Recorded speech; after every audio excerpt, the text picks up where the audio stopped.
এই সেই 0 পয়েন্ট। তো এখানে মানে আমি যখনই আসি তখনই আসলে আমার 2018 সালের কথা মনে পড়ে যায়। কেন মনে পড়ে যায়? 2018 সালে যখন আমি এসেছিলাম তখন এই যে আমি যেখানে দাঁড়িয়ে আছি আমার পিছনে হইলো ইন্ডিয়া। হ্যাঁ, ইন্ডিয়ার যে নদীটা এদিক দিয়ে মানে পুরোটা এদিক দিয়ে মানে পানিয়ে ভরা ছিল।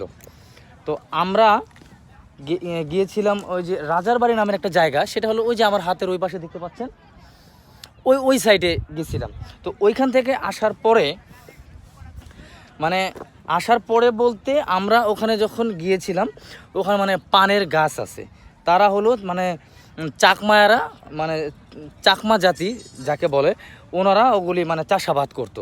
তো লেখা ছিল যে ওখানে মানে পানের কোনো বোটা এবং মানে গাছ ছিঁড়া নিষেধ। তো আমার এক ফ্রেন্ড কী করেছিল যে ওই পানের একটা ডাল এইভাবে টান মেরেছিল, টান মারার পরে এক চাকমায়া দেখতে পেয়েছিল। তো তারপরে আমাদের দৌড়ানি দিছিল, হ্যাঁ, কাছি নিয়ে মানে বড় দানি আমাদের দৌড়ানি মারছিল।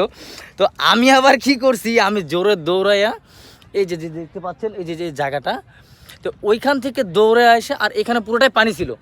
ওই ওই ওই পাশ থেকে দৌড়ে যখন আসছি ঠিক এই জায়গায় পুরোটাই পানি ছিল। তো এই জায়গায় আমি মানে লাফ দিছিলাম। তো লাফ দেওয়ার সাথে সাথে আমি প্রায় 1 মাজা পর্যন্ত চোরাবালির ভিতরে ডেবে গেছিলাম। তো হাই আশেপাশে তো লোক ছিল না। তো তারপর আমার মানে আমি আস্তে আস্তে ডেবে যাচ্ছি। তো আমার এক ফ্রেন্ড, তো ওই আয়সা পরে আমাকে মানে রশি দিয়া তারপর আমাকে উঠাইছিল, বুঝছেন।